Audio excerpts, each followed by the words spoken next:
আজকে আমার রান্নাঘরে থাকছে শুধু কেল শাক, আলু আর এক চিমটি মায়ের ভালোবাসা। ছোটবেলার সেই সুবাস আর স্মৃতিগুলো যেন আবার আমার ঘরে ফিরে আসলো।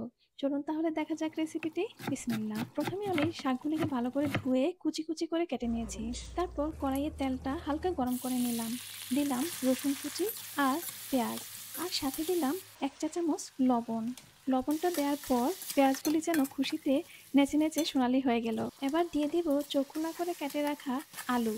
আলুগুলিকে আমি একটু ভেজে সেদ্ধ করে নেব, যাতে শাকগুলির সাথে খুব তাড়াতাড়ি মিশে যেতে পারে। এবার দিয়ে দিব কেল শাকগুলি। মাশাল্লাহ, শাকগুলি তো অনেক।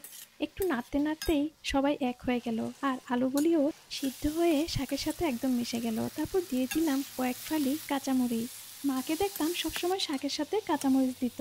এই যে দেখো, গরম ভাত আর আমার ছোট্টবেলার সেই স্মৃতি। তোমরাও এভাবে রান্না করে খেয়ে দেখতে পারো কেল শাক, আলু আর এক চিমটি মায়ের ভালোবাসা।